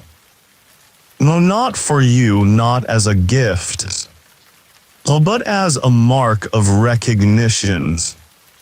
Mirror hour ends not with a drum or a bell, but with a silence that feels complete. A full breath at the bottom of the lungs. In historical uncertainty, mirror hour is sparsely mentioned in early records of the island, often confused with role-swapping ceremonies or rites of passage. But the elders insist it's older than memory. The first mirror, one said, was water, and we've been using it ever since to remember what we forgot. As the group disperses, someone pats your shoulder. Tomorrow you'll be you again, they say, but maybe not the same kind. And then, just like that, the path back opens. You walk it a little taller. Not because you've changed, but because maybe you've simply returned. That night, the sky is impossibly clear. So clean you'd swear the stars had been washed during the rain and rehung with care. You sit with your back against the sacred palm, watching the constellations arrange themselves in their quiet ancestral logic. Tonight is the gnawing of the sky roads. Not official, not fixed, not universal. Just local. Each month the village gathers to rename the stars, not astronomically but intimately. One by one, people take turns pointing to a cluster of lights and offering a name or a story. The names can be funny, solemn, hopeful, cryptic. That one, says a girl, that's the winking mango. It only appears when I'm thinking about my cousins. Another points further east. That's the upside-down canoe. My father saw it the day he left and forgot to come back. Someone gestures to 3 stars in a row. That's the question we didn't ask. I know one laughs, but they all smile. You're handed a wooden stick wrapped in ribbon. It's your turn. You scan the sky, searching not for the star, but the one that feels like it's waiting to be seen. You point. That one, you say slowly, is the place you go when you close your eyes but don't sleep yet. A silence follows. Then someone says, that's a good place. It's obscure custom, the sky roads are never recorded. Not in ink, not in memory. They exist only for one night, then vanish, like dreams. The belief is that stars deserve freedom too, that nomming something forever is a kind of cage, and the villagers would rather let the sky breathe. The ceremony ends when the first star disappears into the clouds, or when the youngest child falls asleep, whichever comes first. Tonight the clouds win. A gentle gray mist begins to roll across the treetops, while the stars are tucked back into their skybed. And the villagers stand, brush off the grass, and begin to sing. So softly, sleepily, just one refrain sung as a round. The night walks slowly, as it knows the way. Will we follow softly, until it says, "Rest now, child, though the stars will stay." So you hum along without meaning to. And when the song finishes, no one speaks again. Well, because it's time to return. Time to lie down. Time to hold what you saw and let it glow quietly behind your eyelids. All you do. And the sky roads fade gently away. You wake with the feeling that something has shifted, not dramatically, but quietly, like the way a tide rearranges a shoreline overnight. The light creeping through the cracks of your hut is different today, not brighter, not dimmer, just more certain, as if the sun has finally remembered your name. As outside, the village moves slower than usual, not tired, more like reflective. You sense it immediately. Today is the day of small fires. You see them as you walk toward the main clearing, little flames tucked into bowls nestled between stones, flickering softly inside carved gourds and seashells. Each is no taller than your thumb. Each is being tended carefully by one person, not for cooking, not for heat, just for attention. You're handed a candle stub wrapped in dried leaf and given a flint stone. Yours is to light, then keep company, the boy tells you. Not to watch, just to be near. You find a spot under a tamarind tree, nestle your candle in a shell, and strike the flint. It catches easily, like it was waiting. You sit beside the fire. You don't touch it. You don't stare at it. You just let it live. This obscure tradition. The day of small fires originated, it's believed, during a time when the island's main flame, used for communal cooking, went out unexpectedly. Rather than relight it at once, the villagers each kept a personal flame alive for a full day and night, carrying them gently, guarding them in boats, in caves, under cloaks. From that moment on, once a month, the small fires returned as a way to honor individual warmth and collective care. From the corner of your eye, you notice others doing the same. A woman braiding reeds beside hers. A child whispering stories to hers. An old man simply resting his hand beside his flame, not saying a word, as if reminding it, I'm still here. You take a breath. They're not a deep one. They're not a meaningful one. Just a breath. And the fire dances a little in the wind that passes between your fingers. Later, someone offers you a smooth stone with a hole in the center. Blow through it, they say. It's how you tell the fire goodbye. You do, the flame flickers, flutters. And goes out. No smoke. Just a memory of light that now lives inside your hands. As after the small fires are extinguished, the village enters a quiet phase called the listening walk. There is no official route, People wander, some alone, some in pairs, some hand in hand with no words exchanged. The only rule, no speaking until the river is crossed. You join the path naturally. You aren't told when to begin walking.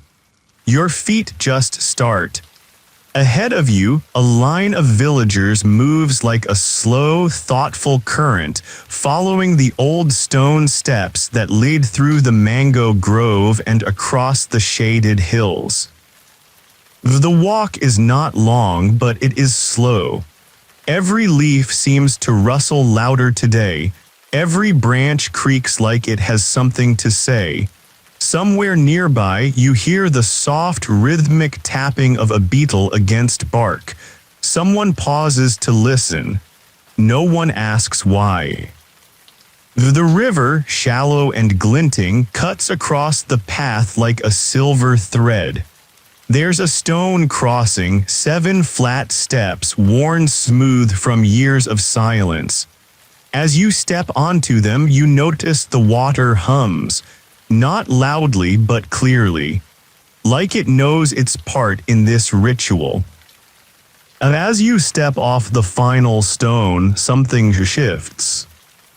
The voices return slowly, gently. A girl near you says, "The wind told me to stop worrying." So someone else chuckles, "The trees said I owe them an apology." Well, you find yourself saying nothing at first. And then I heard my names, but not in a voice I know. Everyone nods. Oh yes, that sounds right. A cultural curiosity, the listening walk is designed not for discovery but for retuning. It reminds us that silence is not the absence of sound, one villager says, but the space where truths get loud enough to be heard. Outsiders often misunderstand the practice, mistaking it for meditation. But it's more intimate than that. It's relationship building, between body and place, between thought and world. As after the walk, everyone returns to the village slowly, like a tide returning to the shore after remembering something important. Oh, you don't rush. Oh, your feet feel lighter. And the path somehow seems more familiar than before. The final evening arrives like a soft curtain being drawn across the sky. The villagers prepare for the drift ceremony, the closing ritual of every long cycle. You are invited without fanfare, as if you were always meant to be there. By the beach, a long raft has been built from bamboo and bound with coconut fiber. It's small, not seaworthy but symbolic. Atop it rests a bundle of items: dried flowers, feathers, small stones painted with spirals, broken combs, worn cloth, shells with holes in them. All the things left behind, forgotten, or chosen to be released. You're handed an object to add, your bark cloth spiral from days ago. You hesitate, but only briefly. Then you place it gently among the others. As you do, you hear a phrase whispered all around you from lips near and far. Well, let what's finished float. Oh, it's said not as a command, but as a kindness. The raft is carried to the water. 5 villagers wade in waist deep, guiding it beyond the break. No music plays, no speeches are made. Instead, everyone picks up a stone from the shore. One by one, they toss them gently into the water, not to sink the raft, but to make ripples that will carry it farther. Now you toss yours too. Though the splash is small, but the ripples are wide. Though the raft drifts slow and sure out into the dusk. As it goes, the villagers begin humming a tune older than anyone's name. A song without words. A farewell without sorrow. You close your eyes and listen. You feel the island exhale. And you realize you are no longer visiting. You've become part of the memory. And now the sea is quiet. The trees no longer rustle with messages. The wind has tucked itself into the space between palm fronds. The sky, endless and ash-colored, wraps itself around the world like a closing hand. You're lying on your mat one last time, but nothing feels final, just slower, just softer. The shell chime above your head is still now no longer ringing but watching. Breathe it in. Not deeply, just gently. Let the breath settle, let your shoulders drop, let your thoughts unbutton themselves. You feel the weight of everything you didn't need float away, tied to a raft now vanishing into the night. Around you, the sounds of the island soften into memory. A footstep in the distance. A sleeping bird shifting its wings. The hush of water lapping somewhere just out of sight. You are no longer counting time by clocks, or bells, or deadlines. You are counting by coconut shadows. By driftwood songs. By laughter that arrives without explanation and leaves like a dream. So let the story end here, not with a full stop, but with an open door.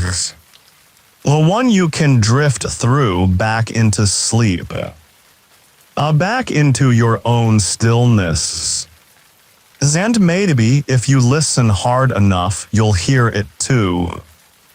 The soft hum of still floating somewhere out there. Waiting. Good night, travelers. Sleep well. Though the island remembers.